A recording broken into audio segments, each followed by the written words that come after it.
Gewaardeerde luisteraars, pastoor Frans Hooijenberg van die Kruis Triomfeer Bediening.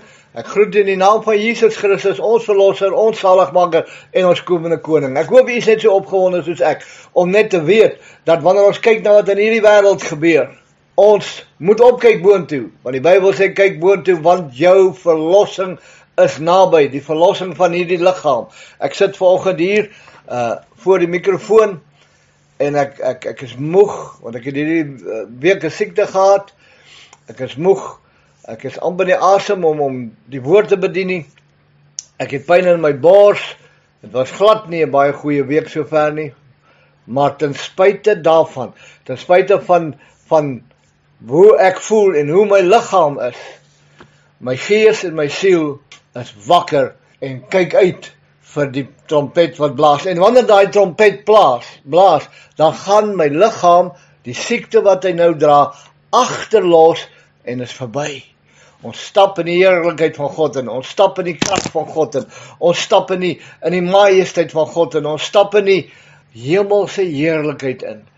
En laat ek aangaan met ons gedagte, voordat ek te opgewonde raak. Ons het gepraat oor die reukwerk en die gooi van die wierookbak na die aarde verteenwoordig die komende oordeel van die aarde, is waarmee ek laas opgehou het, en gesê het, Christus sal engele gebruik om die basyne te blaas. En die geblaas van elke trompet symboliseer die voltrekking van God se oordeel. Nou 'n goue wierookbak. Dit is 'n goue pan opgehang aan 'n tou of ketting wat gebruik is om vurige kole van die koperaltaar na die wierookaltaar te vervoer om aan die brand te steek. Die wierook wat die gebede van die mense symboliseer. Dit het 2 keer per dag plaasgevind in tye van die oggend en aandoffers. Vers 3 vertel ons van hierdie magtige engel wat staan voor die hemelse goue reukaltaar wat voor die troon van die almagtige God is. Die gebede van al die gelowiges word met hemelse wierook gemeng en aan God geoffer. My vriend, baie keer dan voel dit asof jy bid, en ek het dit ook al gesê, my gebede gaan nie verder as die ceiling nie. Nou hoekom wil jy hê jou gebede moet verder as die ceiling gaan? Teen die plafon vaslaan. Wanneer Jesus Christus in jou is, deur die krag van die Heilige Gees, en wanneer jy bid, en jy bid met die hulp van die Heilige Gees, jy in die troonsal van God instap, en voor hom verskyn, met die krag en heerlikheid en openbaring van God se majesteit. En daaroor, nie een van jou gebede, kom nie by God uit nie. Die duiwel kan nie jou, ek praat nie van nonsens gebede nie, ek praat nie van ongelowige gebede nie. Maar wanneer jy as gelowige werklik bid, en jy sê amen en niks gebeur nie, weet dat jou gebed is by hierdie gelowiges in die wierookbak. Is daar. God ken het. God het dit gehoor. Maar God in sy almag, ons moet weet, dat God ken die begin van die einde en die einde van die begin. God weet wanneer om hierdie gebed te beantwoord, of om het te los, dat dit 'n effek het verder in die lewe. Hierdie gebede bevat die martelare en die lydende heiliges se uitroeping om verligting en geregtigheid. Die antwoord op hierdie gebede is die 7 trompette. En dis hoekom die skrif sê, moenie oordeel nie, my kom nie wraak toe. Sit net jou gebed by God in, en moenie oordeel nie. Kyk na hierdie wêreld om jou, en as mense nie van jou hou nie, en mense nie met jou wil praat nie, en mense jou verguis, en mense jou misverstaan, en mense by jou oor jou lieg en bedrieg, sit net jou gebed in, by God. Sê, Here, vergewe hulle, want hulle weet nie, hulle weet regtig nie, en God sal daarmee handel. Ons moet besef dat die tabernakel in die woestyn, met sy heilige en allerheiligste, 'n miniatuur van die reëling in die hemel was. Die altaar wat Moses vir Israel se tabernakel gebou het, is van hierdie die een in die hemel, gekopieer. Toe Jesus aan die kruis gesterf het, moes sy bloed na die versoensdeksel in die hemel gedra word. Net soos die lam in die tempel sy bloed op die versoendeksel in die allerheiligste besprinkel was. Die troon van God is die allerheiligste plek in die hemel. Jesus is vir ewig ons hoëpriester, wat vir ons intree by die troon van God. Hierdie houer moes van goud gemaak word om in die nabyheid van God te wees. Net soos alles in die allerheiligste, in die tabernakel in die woestyn suiwer goud of suiwer goud oortrek moes word. As ons nou hierdie gedeelte lees, dan kan ek amper sê, hou van goud. En omdat hy die mens geskape het, hou die mens ook van goud. en jaag hy goud en rykdom en allerlei dinge na. Dis net jammer dat hy dit najaag buite dit wat God wil hê hy moet dit najaag, buite Christus, buite die evangelie, maar vir sy eie rykdom en vir sy eie fulfillment. Maar as ons kan lief wees vir goud soos God vir goud lief is, dan sal ons lief wees vir mekaar, want ons is goud werd. Nou ja, sommige van die skrywers glo dat die woord reukwerk hier wierook moet wees. Dit is nie 'n vreeslike belangrike punt nie. Reukwerk, wierook. Die reukwerk in vers 3 dui waarskynlik wel op wierook. Let op dat die gebede van die heiliges met hulle offer op die goue altaar by die troon is. Nou, wanneer ek sê wierook, dan praat ek van hierdie stokkies wat hulle aan die brand steek en dan gee jy so 'n goeie geur in die vertrek. Dit is nie 'n vraag wie rook nie. Ons wil nie weet wie rook nie. Let op wat die gebede van die heiliges met hulle offer op die goue altaar by die troon van God is. Soms voel ons dat ons gebede nêrens heen gaan nie. Ek het dit nou met die gesels. Maar hier sien ons hulle by die troon van God. Is dit nie wonderlik nie? Is dit nie fantasties om te weet dat God hou alles? Ek meen 2000 jaar gelede het mense gebid en hulle gebede is saam met hierdie heiliges en martelare nog steeds in 'n wierookbak. Dit behoort jou kind van die Here absoluut te inspireer om te bid, want jou gebede gaan nie verlore nie. Al sê jy net, Here, ek is 'n elendige mens buite Christus, maar ek dank U dat ek in Christus Jesus in God verborge is, en as gevolg van Jesus Christus is ek ook goud werd en meer as 'n oorwinnaar. Nou ons bid nie tot die engel nie. Die engel se enigste taak was om hulle te vervoer. Aan die ander woord, jou gebede, jy bid nie tot die engel en dan vat die engel jou gebede nader, maar dit moet eers by hom uitkom. Nee. Die enigste doel van hierdie engel was om die gebede te vervoer en veilig te hou totdat hulle ontvang is. Ons moet nooit tot die engel bid nie. Ons bid tot die Vader in die naam van Jesus. Die belangrikste ding om hier te sien is dat ons gebede na die toren van God gaan, na die allerheiligste. Nie engelaanbidding nie. Engelaanbidding is in die laaste tyd geweldig op die voorgrond gebring deur Todd Bentley en 'n paar ander mense. En ek wil vir u sê dat as 'n engel kon, sou hy die ou wat hom aanbid se kop in mekaar geslaan het.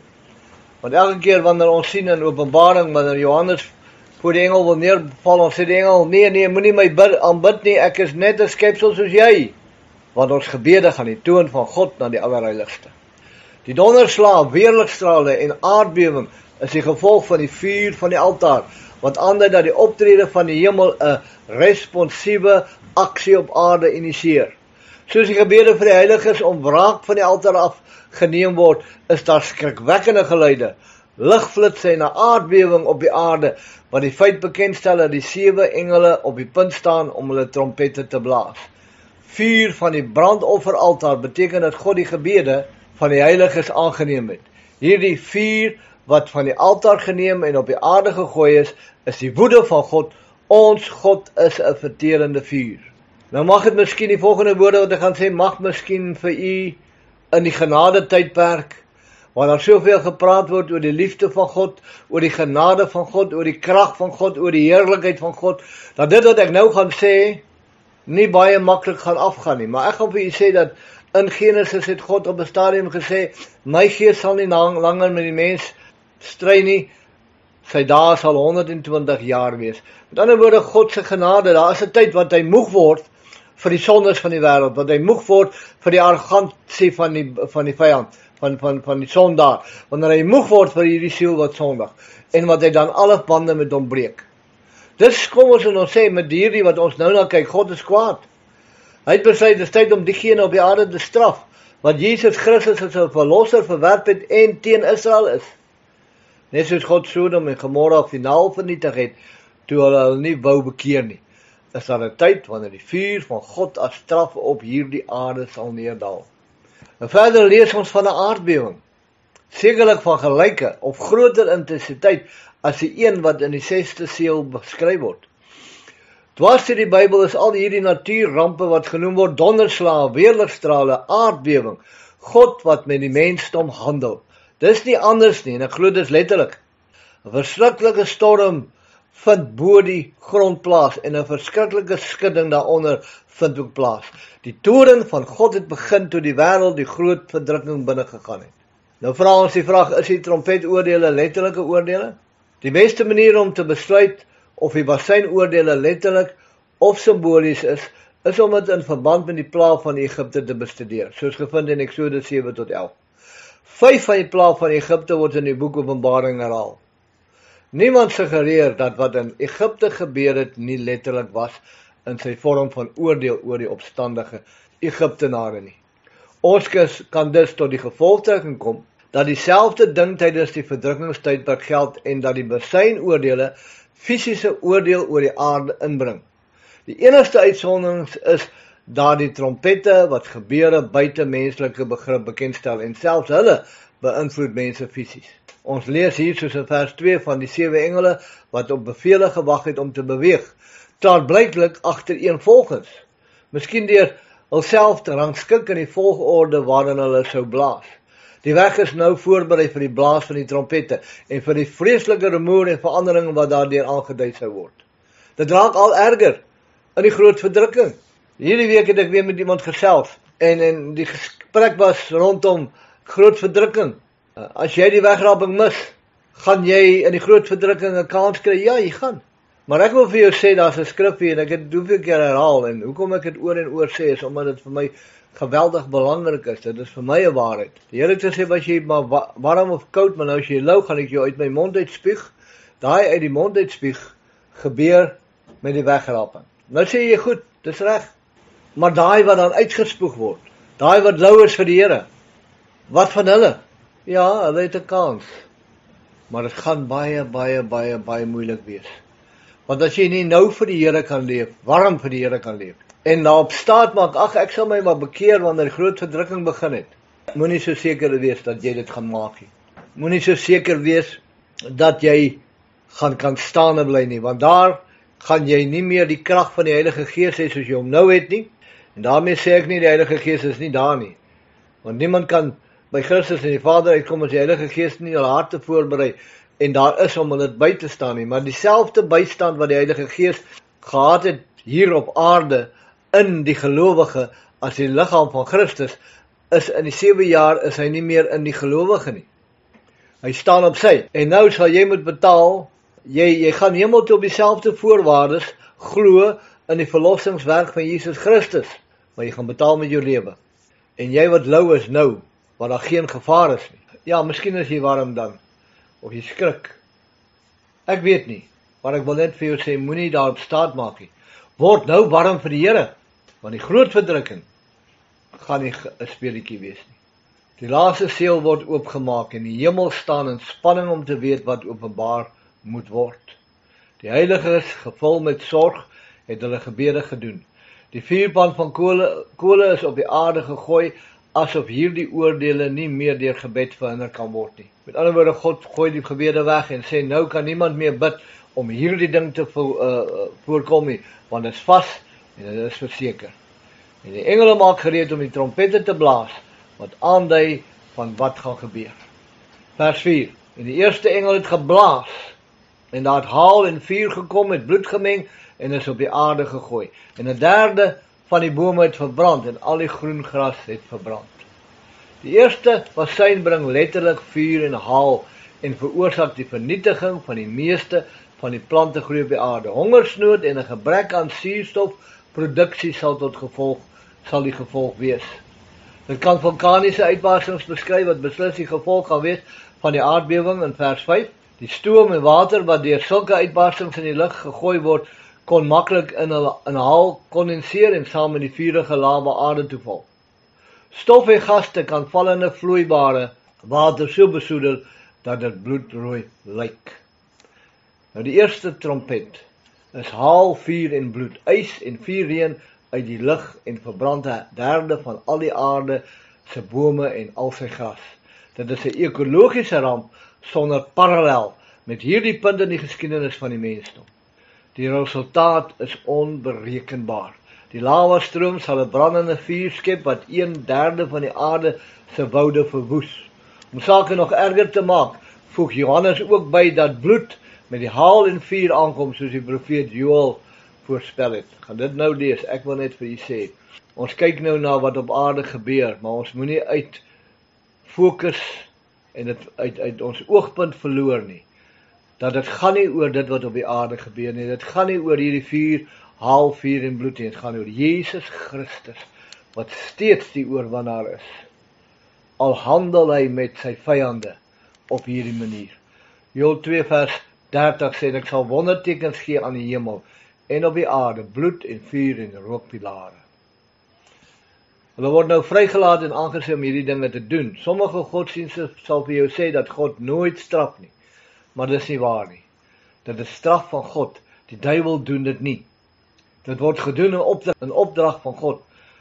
Ek wil my verbeelding laat gaan en ek wil eintlik sien hoe die antichrist radeloos sy hare uit sy kop uittrek, want hy is in hierdie 7 jaar opgestap op die toneel van die wêreld met die doel wat die Satan vir hom daar gestel het om die wêreld oor te neem, en nou is God besig om te interfereer met sy planne, en hy wil nog dit doen en hy wil nog hierdie oorneem, maar hy kan dit nie doen nie, want oral is mense besig om te sterf, oral is alles besig om in mekaar te val, oral is daar nie vrede nie, daar is net oorlog, en God is besig om 'n stokkie te steek in die speke van elke plan wat die antichrist en die duiwel wil doen, en dis hoekom daar gesê word, hy wil die regeerder wees van 'n een wêreldregering, maar dit gaan slegs gebeur aan die 1000 jaar van vrede, wanneer God op 'n troon sal sit en die wêreld sal regeer.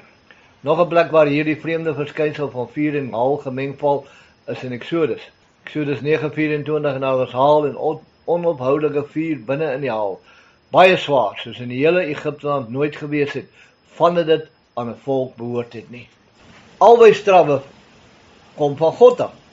Die een in Exodus en die een in Openbaring. Die verskil is dat hierdie een in Exodus gelokaliseer was, maar die een in Openbaring is wyd verspreid. Een ding wat baie belangrik is om te onthou, is dat die toren van God of hulle van ongeloof val. En dis hoekom die kerk nie daar is nie. Weet jy, ek wil dit sê, en mense sê maar, jy is arrogant. Ek lag vir hierdie sienings, dat die kerk gaan deur die groot verdrukking gaan. Ek wil vir jou sê, jy enige prediker, ek gee nie om wie jy is nie, ek gee nie om wat jou naam nie, en nou mag ek miskien verskriklik hard klink, en ek mag miskien, maar ek is moeg vir leuns, ek is moeg vir twak, ek is moeg vir mense wat probeer om die woord van die Here uit mekaar te trek op hulle manier, en hulle verstaan nie wat daar aangaan nie. Die wegraping gaan plaasvind voor die 7 jaar van verdrukking, want dit is die wraak van God op aarde. Openbaring 6 en Openbaring 19 word daar nie van die kerk gepraat, in geen opsig hooggenaamd nie. Ja, maar pastoor, en dan kom dit soveel keer deur. Ja, maar pastoor, wat van almal wat tot bekering kom in die groot verdrukking? Ag pastoor, almal wat se koppe afgekap word. Ag, daai ontelbare menigte voor die troonsaal van God, is hulle nie die kerk nie. Nee, hulle is nie. Die kerk word weggevat met die wegraping. Daai ontelbare menigte onder die troonsaal van God, wat is tot die Here gelei deur die 144.000 Jode, die uitverkorenes van God in die groot verdrukking. Hulle is gelowiges, hulle is nie deel van die liggaam van Christus nie, hulle is nie deel van die kerk van Christus nie, hulle is gelowiges wat in die groot verdrukking in Christus geglo het en daarom gered is. Jesegiel 38:22, en ek sal met hom in die gereg gaan deur pes en deur bloed en oorstromende stortreën en gehaaldstene en vuur en swaal op hom laat reën en op sy leers en op baie volke wat saam met hom is. Dit is dieselfde God in Jesegiel wat ons in Openbaring sien. Ons sien in dit alles, in die volgende paar basyne, waarskynlik die openbaarmaking van God se oordeel, wat van aard kan wees in die vorm van katastrofiese vorme, van 'n natuur, of kan in die vorm wees dat hy mense toelaat om atoom- of kernwapens van oorlog te ontketen. Jy daaroor gedink, kernwapens God kan dit gebruik, om sy plan in die groot verdrukking te laat seevier. Vers 8 tot 9. En die tweede engel het geblaas en iets soos 'n groot berg wat brand met vuur is in die see gegooi. En 'n derde van die see het bloed geword, en 'n derde van die lewende skepsels in die see het gesterwe, en 'n derde van die skepe het vergaan. Die tweede woestyn verander 'n derde van die see in bloed, en 'n derde van die see wesens en skepe word vernietig. Dit sal 'n vermindering van verdamping en dus 'n tekort aan reën en vars water op die land veroorsaak. Internasionale handel en verspreiding van voedsel en hulpbronne sal ernstig belemmer word. Want hoe kan jy dit goed vervoer as jy nie skepe het nie? Nou sê die skrif iets soos 'n groot berg, waarskynlik 'n uitstelike meteoor of asteroïde omring deur gasse wat sal ontbrand wanneer die aarde se atmosfeer binnendring. Die impak daarvan sal 'n vloedgolf skep wat 1/3 van die wêreld se skepe vernietig. Nou, kort lees ons dat NASA het 'n asteroïde gesien wat op pad is aarde toe. Nou onlangs het ene blykbaar die aarde net gemis. Nou is daar weer een op pad wat die aarde gaan tref. Ons lees dit in Openbaring. So moenie dit afskeid en sê NASA praat nonsens nie. NASA weet net nie watter een van hierdie asteroïdes is die een wat die aarde gaan tref nie. Nou sê die skrif verder, die see het bloed geword. Dit kan verwys na 'n gebeurtenis bekend as rooi getye wat veroorsaak word deur miljarde dooie mikroorganismes wat die water vergiftig. In hierdie geval die gevolg van die meteoor se botsing. Of dit kan werklike bloed wees, 'n duidelike daad van eskatologiese oordeel. Nou, ek gaan met die volgende uitsending gaan ek aan met die tweede trompet.